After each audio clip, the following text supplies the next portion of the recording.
Argument by definition. Use this lesson or document for arguments 1 and 2 of the foundational writing assignment. So now we're going to go over the basic structure and sequence of what I am calling an argument by definition. So the main concept then for this lesson is captured by this whole phrase right here, argument by definition. Remember that to receive full credit for clear, accurate, and precise engaged learning, anything that I do to this document, you will be doing as well. So make sure that you include all markups, including our symbols that have meanings, as well as any corrections, writing, anything that I do, I would like for you to do as well. I will be looking for those markups, those symbols, and of course, any corrections and wordings and notes. All right, so that's our main definition. So as you can see, we are using our prior learning. You already received the basics on what an argument is. We also went over in class some more complex examples, more extended examples of what an argument is. So at this point, I'm assuming that you have a fairly good grasp of argument basics and what an argument looks like. That means that you're ready to learn about a special kind of argument, and there are many kinds of argument that one can learn to do. For the purposes of this class and our exploration of knowledge, morality, and free will, we're going to need to construct 2 arguments by definition. So there are basically 3 elements when it comes to an argument by definition as I see argument by definition. So if you were to go and do some research on argument by definition, you might find different explanations and different approaches. The one that I want you to use is the one that I teach you in this lesson and that we further our understanding thereof during a class session. So the 3 components or aspects or features or elements that I will be looking for in 2 of your arguments by definition are listed here under the subtitle Basic Structure and Sequence. So one element is that your argument by definition in paragraph is that you construct a sentence, one statement that presents your conclusion. Now I have element 1 here, and of course you know that an argument has to have a conclusion, but I say element 1 because I also want you to understand, so add this to your notes, maybe go up a little bit, and remember to write really small. This right here comes first in the paragraph, okay, in your argument construction that is in the form of a paragraph, okay? So element 1 must come first. And of course, I will be giving you one of 3 sentences to copy. So even though I say construct, really what I need to say is cross this out or draw a line through it, and then you can draw an arrow here or here. Don't draw it here because we might need to add something there, but you could do it above or to the side. You can say copy a sentence, one statement that presents your conclusion. And you'll learn more about that. You already have a sense of what that's like because we actually did that on the first day of class if you were present the first day of class. Okay, but in any case, you know that you're going to copy a sentence or a statement, and it is going to be your conclusion, and that it has to come first in your argument by definition. Okay, so then next we have element 2. Element 2 says that in the same paragraph, you should construct a sentence, and really what I mean is a statement that provides a definition for the first or any word I tell you to define. Okay, so it says the first or only word. So really what I want you to say to avoid confusion is to say that provides a definition for, and then cross this out, and then I want you to write the word any. I'm going to draw an arrow, okay. For any word I tell you to define. The reason why I'm having you do that is because in one of your arguments by definition, you're going to have to define 2 words, and then in another argument by definition, you're going to define only 1 word. So I want you to keep in mind. So keep that in mind. So let's draw, we can just do an arrow this way, and of course this arrow applies to the whole thing. We might add some other notes here the day of class, so make sure you leave this empty in case we add other notes during class. So again, writing very small, try to leave space here and here. What I want you to write here is that Dr. C will let us know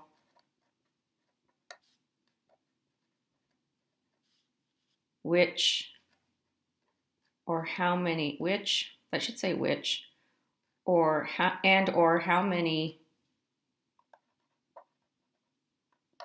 words require a definition. Okay. All right, so that's with respect to the foundational writing assignment. You'll get a document about the foundational writing assignment, and I'll break things down for you. All right, so another thing that I want you to write down is that all and any definitions, X just means the rest of the word for me, all and any definitions come immediately after,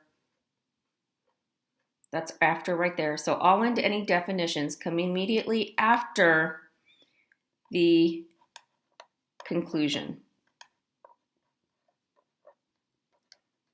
in S1. So remember, S stands for, in this class, not sentence, but statement. Okay, so just remember that. S stands for statement and not sentence. Okay, so another thing that I want you to write down is this. I think we will take up all the space. Definition, I'm going to call it definition statements. So the statements that have the definition, in other words, I'm going to just call those definition statements. Function as premises. So when I just use the word P or P'(S), I'm saying premise or premises. You might, you could always remind yourself of what things mean. And later I'm going to use this right here.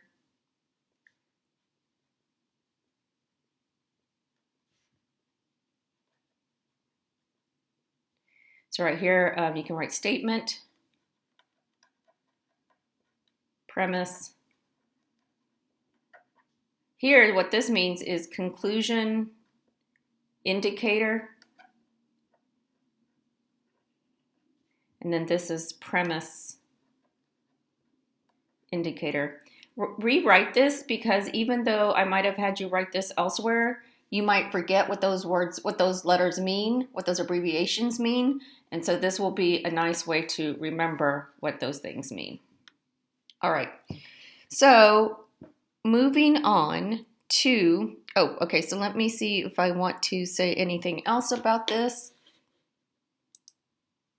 Okay, so this comes, well, okay, I'll review that in a minute. Okay, so then element 3, instill the same argument paragraph, construct sentences. Those sentences will have multiple statements. I say sentences because remember, you can have more than one statement in a given sentence. But really, I want us to get used to talking about statements, okay? Just remember that you could have 2 or more statements in a sentence. So construct multiple statements that pull from words in the definition to present reasons.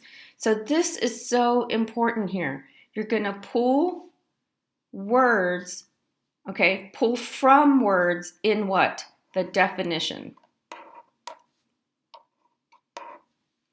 To what? Present reasons, more reasons. So you'll remember that I said that the word reasons and premises can be used interchangeably. All right. So then, very important note. This part comes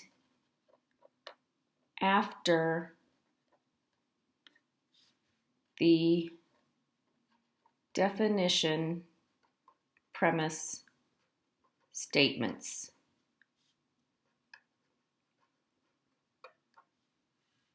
Okay, so this part comes after the definition, premise, statements. Remember, P stands for what? Premise. Let's go ahead and add this up here. C stands for what? Conclusion. All right, and cross out the of to. There's only one page to this. If you were in class, then you should have gotten a copy of this. If not, then you had to download this again, of course. So this comes after the definition statement. So here, I want you to add for emphasis. I'm just making sure I do my part to make sure that you know what you're supposed to do. So our arguments by definition must follow this order when developing the logic, reasoning. Okay. So it's element one occurs. Wait, I don't want to put that right there. So it's element one. Then you present statements that show attention to element two.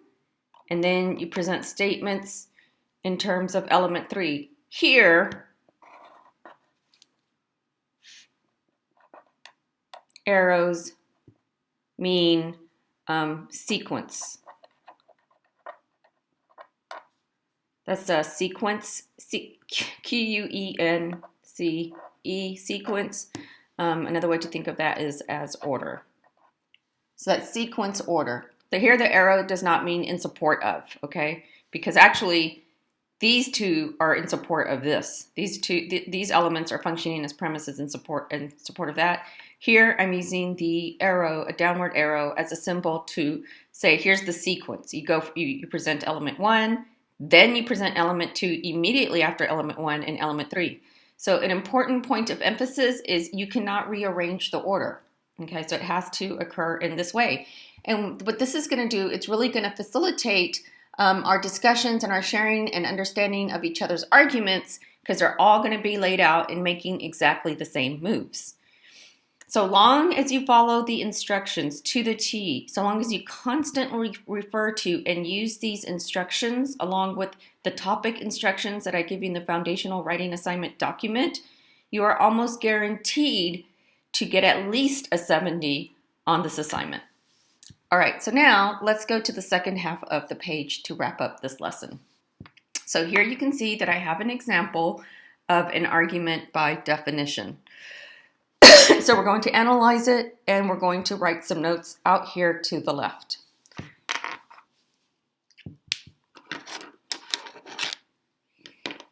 So we're going to start with, of course, line 1. So remember that the numbers here, that these are line numbers. Okay. I want you to save room here. Save room here for the argument diagram. Okay, so we'll do the argument diagram. Remember that we did at least 2 argument diagrams already during a class session or during a previous out-of-class learning assignment. So let's go ahead and analyze this argument to see how it reflects each of the elements and the requirement that the elements occur in the order and the sequence presented here above. So here we have, I think we'll do the brackets in, we'll keep it in purple. Okay, so 1. I think the lady who purchased the entire stock of toilet paper from the General Dollar Store at the onset of the COVID-19 pandemic was selfish. Okay, so one correction that I want you guys to make is that I actually lost track of my own thinking when I constructed this, and I later talk about a couple. And it turns out that this really is based on a real life news story that I saw about a couple. So I need you to cross out lady here and write couple instead. Okay, so reading on, you will see that this is in fact the conclusion or a conclusion. So we're going to label that as such. All right, so then what we have here is lines 1 and 2 are showing me, so let's say this is a student, this is showing me, their response is showing me that they really did pay attention to what I said up here about an argument by definition. So right here, I want you to add the note in really small letters, is that we have element 1, right, consists of what? Lines 1, that means through in my symbolization, 2. So check. This student, they copied a sentence maybe that I gave them, one of 3 sentences they could copy as their conclusion, and they presented it first. They did not change the sentence that I told them to copy. They chose one and copied it exactly. All right, so now let's go to the next part of this argument. When a person is being selfish, they are being concerned excessively or exclusively with oneself, seeking or concentrating on one's own advantage, pleasure, or well-being without regard for others.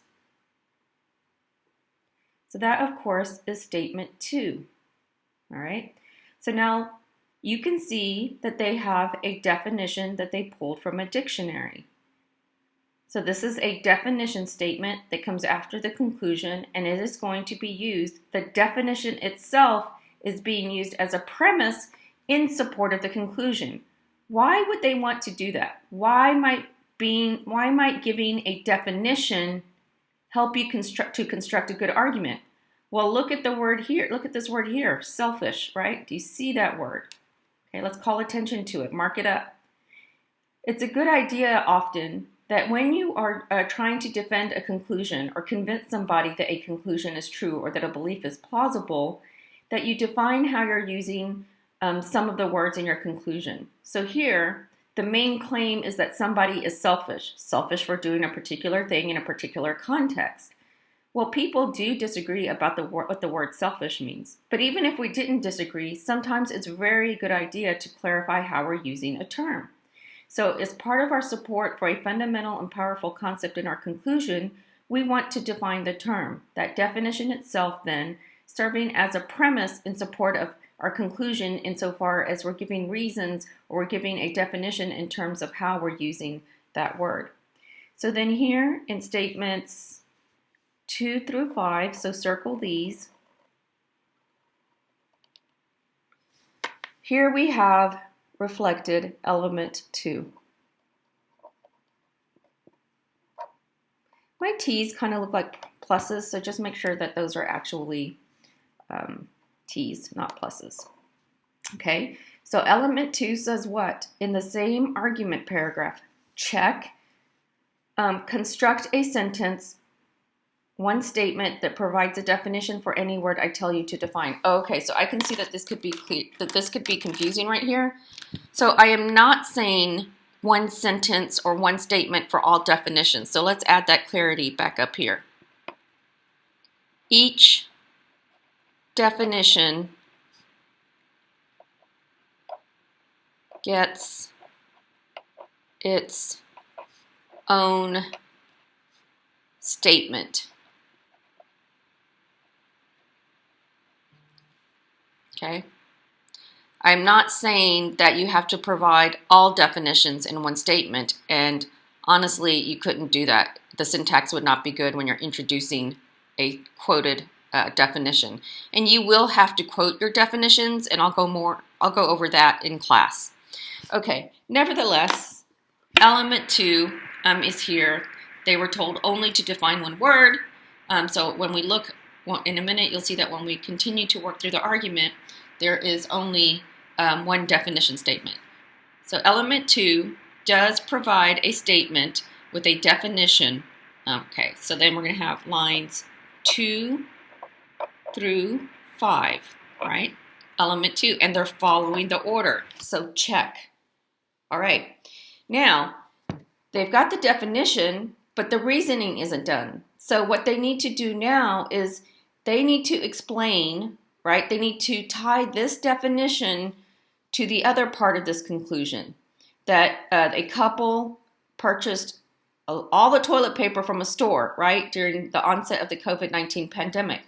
While this definition is part of the support for this conclusion, What they now have to do with this definition is connect it to the example that is in the conclusion, the instance of reality for which the definition is being applied. And we know that a definition for selfish is being implied because we see the word selfish and then we have this definition. So this is not the end. Now we have to connect the words in the definition to the situation or the claim, the other part of the conclusion, the ideas in the conclusion. So now what we have is, and I want you to take note of something. So notice this, when a person is being selfish, they are. Okay, so a little sub-bullet that I want you to write is, notice how fluid the writing is from the introductory clause to the quoted definition. Okay, and the introductory clause has squiggly lines under here. When a person is being selfish, they are, and then notice how it flows so easily into the quoted material. One thing I noticed or have noticed when students are working on their definition statement is sometimes they leave out a verb. They don't have a verb phrase, and you've got to have a verb phrase within your introduction to the definition, and you can't just plop down a definition, and we'll go over that more in class. All right, now we are going to move on to the other part of the argument. As mentioned in the news clip you had us watch, the couple purchased all of the toilet paper to sell at an inflated price on eBay and Amazon. So that is statement 3. Oh, so let's go back up here. What did I say in element 2 about element 2, that statement? It says, all and any definitions come immediately after the conclusion, but then we also said, and I think it would be a good idea actually to draw a line like this so that you don't, so that you keep the points relative to each element organized and don't blur them together. Okay, so draw lines here. Okay, and then draw these lines here. Draw this line here. Okay, so the definition statements function as what? Premises. So we know that this should have the letter what? P. Okay, this is also a P. Okay, so now they are going into the example, the context, the situation to which they wish to apply the definition for what word? Selfish. Okay, in fact, let's draw another little concept triangle over that instance of the word there, right? Okay, so now we see that the word is named in the conclusion, and the word is also named in at least one of the premises, in this case, the definition statement premise, right? Okay, so we've got that one. Then we have this shows. All right, so this shows, it turns out, is a typical conclusion indicator. So I want to go ahead and underline this and write CI above that. Remember that CI means what? Conclusion indicator. This phrase typically tells you a conclusion is coming. All right, so I'm going to leave out the conclusion indicator since I can bracket the statement without destroying it in any way. We're going to write for the couple was selfish. Tiny little statement. So this is not a premise, it's a conclusion indicator. Let's look at what it says. The couple was selfish. Is there a statement that is a conclusion that already said, maybe in more words, with more context, with more details, that the couple was selfish? Yes, the couple was selfish. So then we are going to write a C, right? But what did I tell you in class you should do when a conclusion is indicated, whether it's in less words, paraphrased, or even more words? Maybe sometimes, in real life, people state their conclusion, but then they state it more exactly, more precisely later on. We should write the word repeated. Do you guys see how I'm pulling from During one session, I pulled from the out-of-class learning and asked you to recall things as we did in-class learning. And now what I'm doing in our next, in this session of our out-of-class learning, I am pulling from prior in-class learning. So it all weaves together, it all connects very nicely in a flipped class. Okay, so then we have the word because, and I'm fairly certain, if my memory is correct, that I have already told you that the word because typically functions as what kind of indicator? Premise indicator. Now keep in mind that a statement does not have to have a conclusion or premise indicator for it to function as a premise or conclusion. All that matters is whether that statement is attempting to support some other, then it will be a premise with or without a premise indicator, and whether that statement is the object of some support or justification or reasoning, it will still be a conclusion, okay? All right, if you look at the definition for argument, nowhere in the definition for argument that we're working with does it say a premise or conclusion indicator must be used. All right, so this is gonna be statement 5. They were focused excessively on their own financial advantage without regard for the well-being of any customers who might have gone to the store to get toilet paper. That's another premise. After all, I know it seems like this would be a conclusion indicator, but you must train your brain to think of after all as telling you a premise is coming. So you learn to override that in this class. And I might get more into that and lecture on that phrase later, but I don't want this lesson to go longer than necessary, so I'll deal with that later. Okay, so statement 5. Toilet paper is a basic need in terms of hygiene, and so that's going to be another premise. And being that, another premise indicator, and being that it, statement 6, premise, was becoming a scarce commodity during the onset of the pandemic. Statement 7, another premise. This further iterates. This is not a conclusion. I've analyzed this many, many times, and this is definitely a premise, but I won't get into all the reasons why. Iterates the severity of the couple's concentration on their own advantage in terms of prioritizing their own financial profit over the basic needs, and this should say of their fellow humans. And actually, I forgot that there is a correction that we need to make. So go back to right here. I said the couple purchased all of the toilet paper to set, and then I say to sell. So please mark this out. Okay? All right, so then this is a premise right here.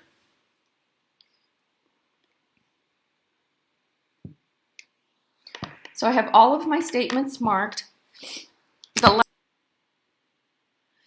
If you like, now would be a good time to take a break before we go over the last part of this, the last thing that I want to show you in this argument. So, assuming you've taken your break or you want to move on, remember that element 3 is where you pull from words in the definition to present reasons. So let's go ahead and take a look at that in this argument. So where's the definition? The definition is here. All right, so concerned exclusively or excessively with oneself, seeking or concentrating on one's own advantage, pleasure, or well-being without regard for others. Okay, so let's look at statement 3. Did they use any words from the definition in there? No, but it's a good idea to have statement 3 as a premise because it provides some context, and it's okay to provide a little context, but it also functions as a premise to say, here's a fact of reality. Here is a behavior that someone engaged in. This here then says, this shows the couple was selfish. Okay, so they're repeating the conclusion.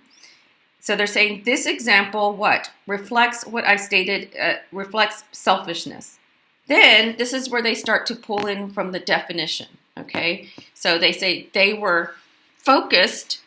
Does it say anything about being focused? No, but we could think of that as concerned. So look at the word concerned. Okay, when you're concerned about something, you are focused on something.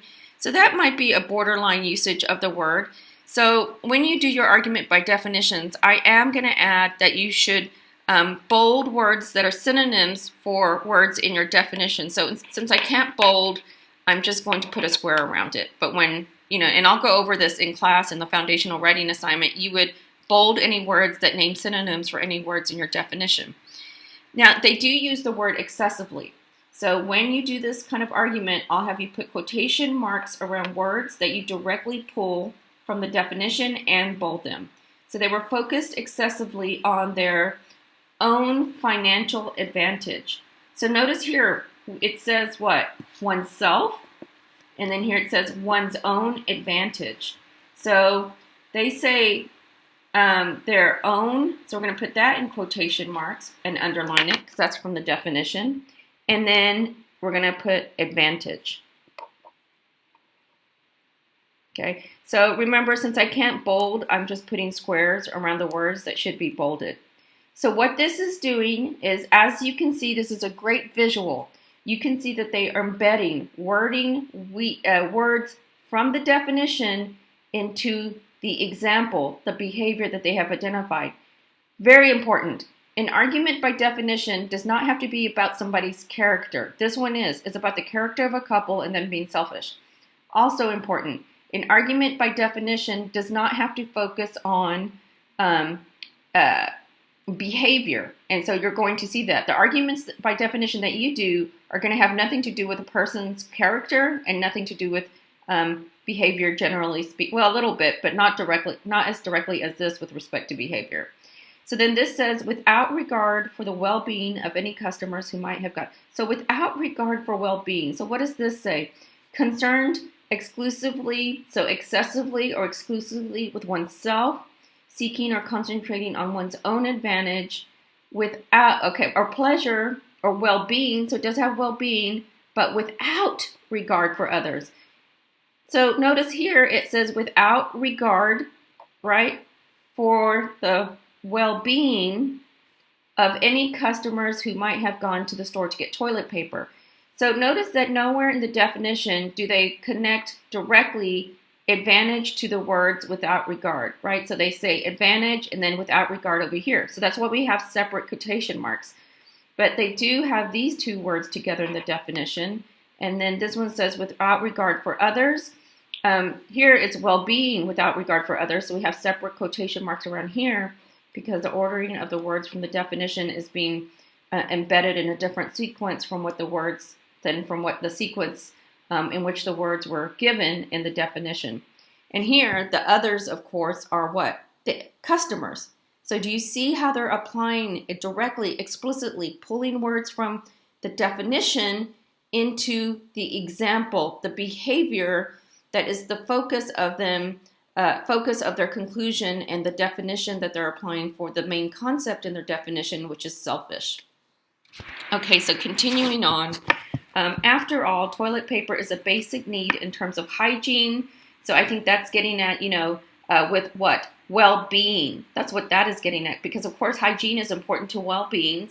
Here, the word being that is not being used in the sense of well-being. It's being used as part of a premise indicator. It was becoming a scarce commodity during the onset of the pandemic. So this statement does not have any words from the definition, but it was a good idea for them to include that contextual information as a premise. So it's not merely contextual. It's an important part of the premise because they want to make sure that you understand that the definition for selfish really does apply to the behavior given what was going on. This further iterates the severity of the couple's concentration on their own advantage. So look at what it says, concern, right? Seeking or concentrating. So here we have more being embedded on their own advantage. So again, own, here they took the phrase directly out, right? Own advantage in terms of prioritizing their own financial profit over the basic needs of fellow humans.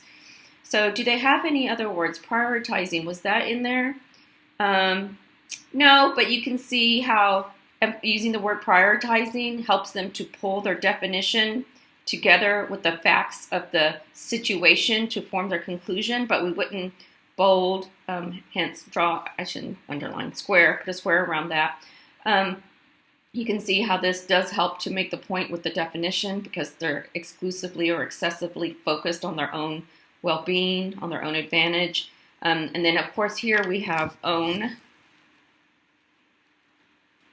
right?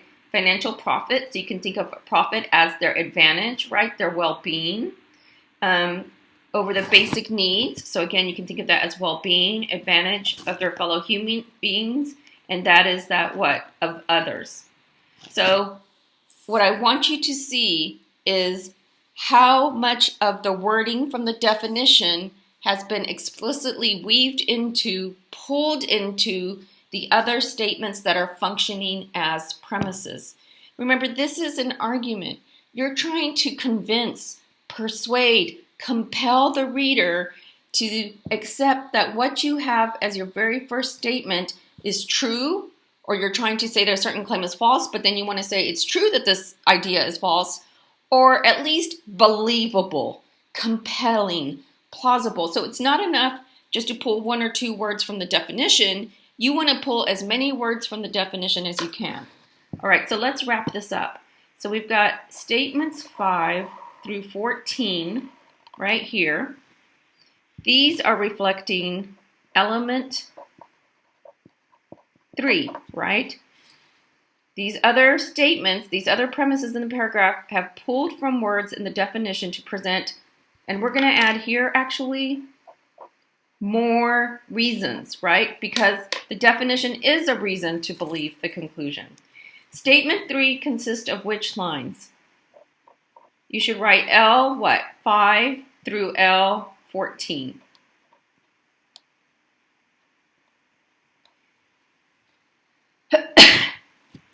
Some additional notes that I want you to take is that not every premise in this part has to pull a word from within the definition, or definitions as the case may be. Okay? But, okay, so to continue on with this, right? But I want to make it a separate bullet point. But the statements or the premises in this part of the argument must embed as many words from a given definition as possible. Okay, so there was at least one, if not two, statements here that function as premise, but they don't have the words from the definition in them. Nevertheless, they provide important support that helps connect the logic to the conclusion in the premises, which brings me to another point that I want to make. Okay, and that is that embedding words from the definition statement, we're just going to call the definition premise. You know that's a statement. So the definition premise, okay, creates an explicit logical connection between